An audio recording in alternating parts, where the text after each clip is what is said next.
सार्वत्रिक निवडणूक या निवडणुकीच्या प्रचाराच्या निमित्त उपस्थित असणारे प्रभाग नंबर 9 व प्रभाग नंबर 8 च्या प्रचार सभेच्या निमित्त महाराष्ट्र राज्याचे आणि इंदापूर तालुक्याचे भाग्यविधाते कृषी मंत्री मान्य श्री दत्तात्रय मामा भरणे तसेच सन्मान्य व्यासपीठ व समोर उपस्थित मतदार बंधू भगिनींनो, आज या प्रभागामध्ये जे काही काम झालं आहे ते काम खऱ्या अर्थाने मामांच्या माध्यमातून झाले आहे आणि मामांच्या सहकार्यातून आणि राष्ट्रवादी काँग्रेस पक्षाच्या माध्यमातून झालेला आहे। आज मामा इंदापूर शहरामध्ये हा आमचा सरस्वती नगर असेल, राजवरी नगर असेल, शाहूनगर असेल, शिवाजी नगर असेल किंवा डेअरी परिसर असेल, हा भाग एका शहराच्या बाहेरची वाढीव वस्तीसारखा भाग होता। इथं रस्ते नव्हते, पाणी नव्हते, लाईट नव्हती, वीज नव्हती, कुठलीही सुविधा आम्हाला 30 वर्षात मिळाली नव्हती। ती तुमच्या रूपाने आम्हाला मिळाली आणि आज या भागाचं नंदनवन होऊन आज हा भाग इंदापूर शहरामध्ये एक चांगलं मॉडेल म्हणून पुढे आला आहे। आणि आज इंदापूर शहरामध्ये सगळीकडे उदाहरण दिलं जातं की आमचा भाग सरस्वती नगर ह्या भागाप्रमाणे झाले पाहिजे। आज अकलूज रोडला सुद्धा ही लाईट चालू झाली आहे। शिवाजीनगरचं सुशोभीकरण असेल, जावाईवाडीचं सुशोभीकरण असेल, शाहूनगरचं सुशोभीकरण सुद्धा मामा झालंय। आमच्या शाळेसमोरचं सगळं काम करत असताना मामांच्या माध्यमातून आणि अजितदादांच्या माध्यमातून आम्ही प्रेरणा घेऊन या भागामध्ये काम केलं आहे। इंदापूर शहरात जर सर्वात आधी कुणी जर सुशोभीकरण दाखवलं असेल ते आम्ही दाखवलं मामा तुमच्या माध्यमातून।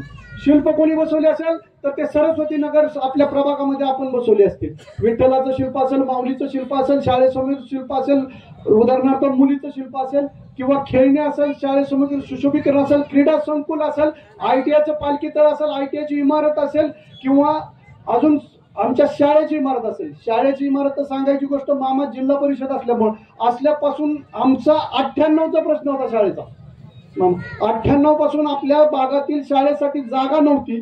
मामा जिल्हा परिषद सदस्य झाल्यानंतर, जिल्हा परिषद अध्यक्ष झाल्यानंतर मामांनी आणि खऱ्या अर्थाने मामांनी आम्हाला जागा मिळवून दिली आणि आवर्जून आता या ठिकाणी उल्लेख करावा वाटतो यासाठी। आणि आता सुद्धा मामा तुमच्या माध्यमातून तरंगवाडी हद्दीमध्ये आम्हाला ₹1.25 कोटी मिळाले आणि खऱ्या अर्थाने मी डॉक्टर तुमचा आभार मानतो, तुमचं आणि तुमच्या ग्रामपंचायत।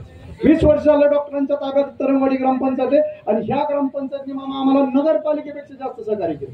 कुठलाही काम असू द्या, कुठलाही रस्ता असू द्या, कुठलाही, आज डॉक्टर येणार नव्हते, मी आवर्जून डॉक्टर म्हणलं मला दुसरीकडे कार्यक्रम आहे, म्हणलं डॉक्टर आम्हाला सत्कार करायचा, तुमचे आभार मानायचे, तुम्ही आज या। डॉक्टर म्हणले मला शक्य नाही, म्हणलं तुम्ही या। कारण कसं आहे, ज्या लोकांनी आपल्याला मदत केली, सहकार्य केलं, मामा कुठला ठराव असू द्या, कुठलं काही गोष्टी नसू द्या, पण ह्या ग्रामपंचायतच्या प्रत्येक सरपंचाने आम्हाला प्रत्येक वेळेस मदत केली। हे इलेक्शन गाई गडबडीचं किंवा कोणाच्या अपप्रचाराला बळी पडून मतदान करणारच नाही। ह्याच्यावर एक बारीक निरीक्षण करा की ह्या शहरात कोणी कोणी काम केलं।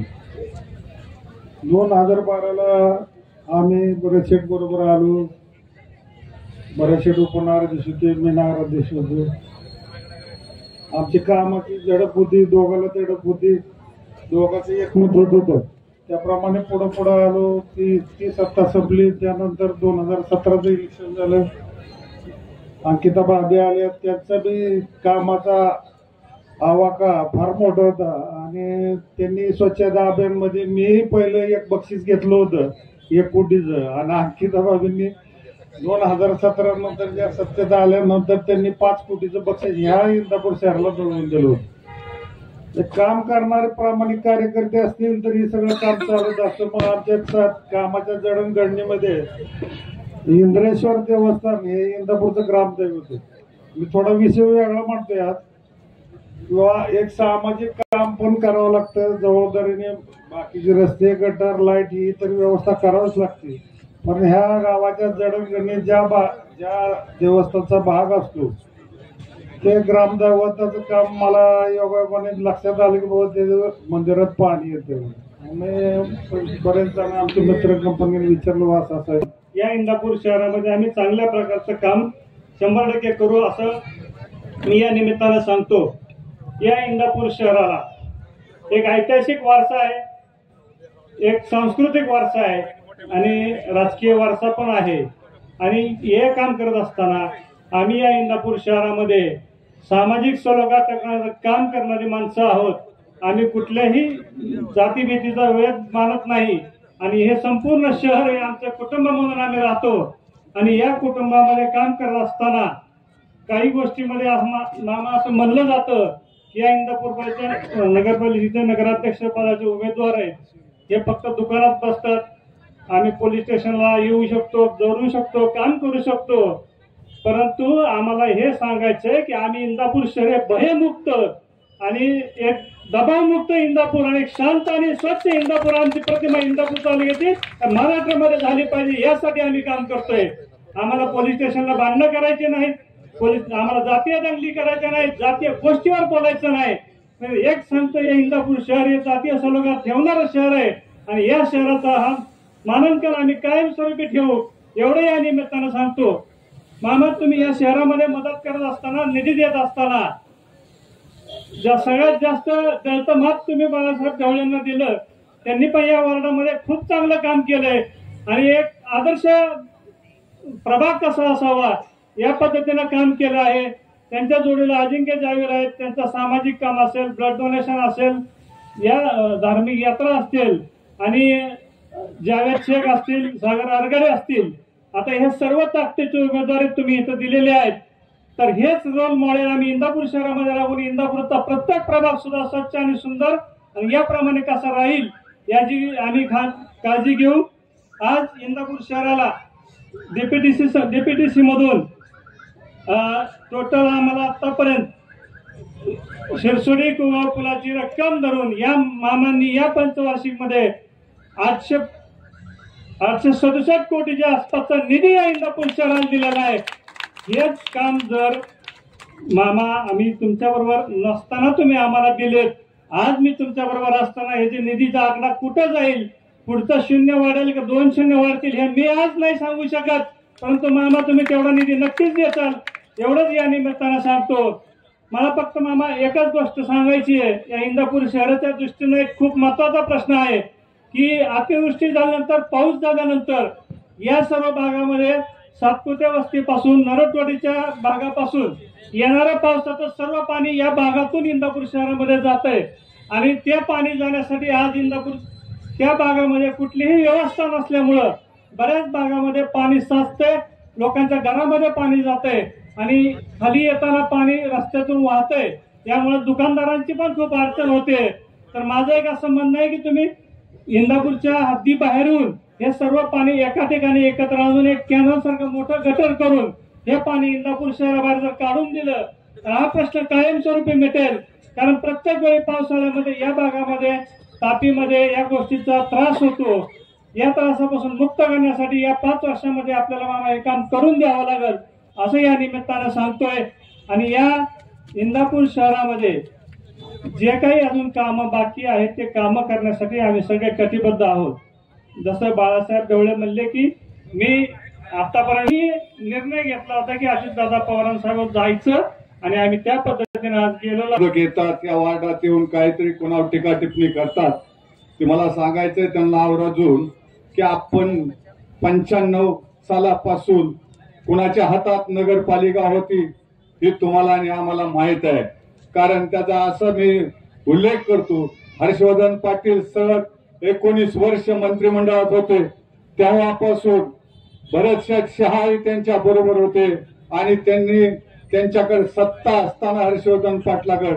त्यांनी काय इंदापूरचा विकास केला अहो ते तर म्हणले होते इंदापूरचा आम्ही सिंगापूर करू अहो आम्ही म्हणलं त्यावेळेस सिंगापूर राहून द्या आमचं इंदापूर आहे ती तरी राहून द्या ज्या वेळेस मामा पहिल्यांदा 2014ला आमदार झाले तेव्हापासून विकास करण्याची संधी मामाला झाली मी तर असं म्हणेन आवर्जून म्हणेन त्यांनी जर काम केली असती तर मामाला काम करण्याची संधी या तालुक्यात मिळाली नसती त्या संधीचं सोनं करण्याचं काम मामाने केलं अहो इंदापूर मध्ये यायचं म्हणलं तर अत्यंत लाज वाटत होती या शहरात मामाच्या आधी खाली तुम्ही बघा देशपांडे वेशपाशी आता तिथं आल्या इंदापूर शहरात कसा प्रवेश केल्यासारखा वाटतो आणि इकडे वर आपल्या वरच्या चौकात आल्या मामाने कसं केलं इंदापूर शहर बनवण्याचं काम या 11 वर्षापासून केलं मी तुम्हाला आवर्जून उल्लेख करेन इंदापूर शहराच्या विकासासाठी जर कुणी काय केलं असेल तर ते दत्ताभाऊ भरणेचं नाव आवर्जून घेतलं जावं की मग इंदापूर मधल्या शहरातल्या बिल्डिंग तुम्ही मला कोर्टाची बिल्डिंग असेल, तहसीलची असेल, नगरपालिकेची असेल, ITI असेल आणि बांधकाम विभागाचं ऑफिस असेल, कुठली बिल्डिंग बाबांनी करायचं काम ठेवलं नाही. गटरीची योजना असेल, रोडची असेल आणि आवर्जून या नगरपालिकेच्या 21 सदस्यापैकी आवर्जून जर उल्लेख करायचा झाला तर बाळासाहेब ढवळेचा आवर्जून उल्लेख इथे केला जाईल. कारण ह्या वार्डात अनेक लोक बाहेर जरी बघायला आले तर इथलं मॉडेल इंदापुरातच नाही दुसऱ्या कुठल्याही शहरात जावं. मी अकलूज शेजारी जरी राहत असेल तर काही लोक अकलूजवरून आवर्जून या वार्डात पाणी करण्यासाठी आली होती. लाईटचं असेल काम आणि कुठलंही आवर्जून काम बघायचं असेल तर बाळासाहेबांच्या ढवळेंनी काम करण्याची संधी त्यांना मामाने दिली आणि मामांनी विकास निधी द्यायचं काम केलं. मामा काम करण्यावर संधी आवर्जून देतात. सगळ्यापेक्षा जास्त निधी मामांनी जर कुणाला दिला असेल तर या वार्डाला बाळासाहेब ढवळेला जास्त निधी देण्याचं काम इंदापूर शहरात केलं सर. आवर्जून मामाला छंद आहे काम करण्याचा. मामाच्या रक्तात काम आहे. गप्पा मारण्याचं काम नाही. नुसतं कुठं बॉडीगार्ड घेऊन फिरलं नाही, कुठं पोलीस गाडी संरक्षणाला घेऊन मामा फिरलं नाही. मामा इनेमिनी 3.5 वर्ष फक्त मंत्रिमंडळात आहेत, 2.5 वर्ष राज्यमंत्री आणि आता गेले 1 वर्ष कॅबिनेट मंत्री. तरी त्यांनी 3.5 वर्षाचा विकास बघा आणि आपल्या समोरच्या पार्टीचा 1 वर्ष चांगला मंत्रिमंडळाचा कॅबिनेटचा त्यांचा विकास बघा. दोघात तुलना करा आणि तेच आज काय सांगतात की यांनी काय केलं. अहो तुम्हाला मतं मागायचा सुद्धा अधिकार नाही. आणि एक जण बहादर सांगतो की या वार्डात माझी दूध संस्थेची इतकी कामगार आहेत. अहो आमदारकीला आम्ही बघितलं तुमची या वार्डात 400 कामगार आहेत आणि तुम्हाला मतं पडली होती फक्त 90. कामगार काय तुमच्या फुटात काम करत नाहीत, ते कष्ट करतात म्हणून तुम्ही पगार देता. आणि तू मंत्री माझे मंत्री म्हणणं तो बी म्हणतो माझी शहरात एवढी कामगार आहेत. काय वागणूक देतो आम्हाला माहित आहे. एका शिक्षकाला कशा आपल्या चिरंजीवांनी शिव्या दिल्या ही तुम्हाला सगळ्या पत्रकारांना सगळ्या पब्लिकला बी माहित आहे. तुम्ही त्याच्यामुळे तुम्हाला मतं मागायचा अधिकार कोणाला नाहीये. मतं मागणं उद्या येणाऱ्या 2 तारखेला मतदान होईल. 21च्या 21 उमेदवार तुम्हाला 3 तारखेला निवडून आलेले दिसतील. परत शेठ नगराध्यक्ष पदावर विराजमान झालेला दिसतात आणि खालची 20 उमेदवार घड्याळाच्या चिन्ह नगरपालिका घड्याळाचा झेंडा लागल्याशिवाय राहणार नाही. मी तालुका अध्यक्ष या नात्याने मी आज खानकावून सांगतोय उद्याच्या 3 तारखेला तर तुम्हाला सगळ्याला समजणारच आहे. अरे काय या दगडावरी पांढरी रेग आहे. तुम्हाला आवर्जून सांगतोय तुम्ही कुठल्या कामगाराच्या ह्याच्या जीवावर तुम्ही निवडणूक लढवू नका वागांनो. कामगाराची सुद्धा पूर्ण तुम्हाला मतदान मिळणार नाही. बाकीचा तर विषय सोडून द्या. तुम्ही उद्याच्या 3 तारखेला एका अंगावर झोपल्याशिवाय राहणार नाही एवढाच मी इशारा देतो आणि माझे 2 शब्दाचे भाषण संपवतो. जय हिंद, जय महाराष्ट्र, जय राष्ट्रवादी. RPIचे तालुका अध्यक्ष सन्माननीय बाळासाहेब सरोदे यांना विनंती की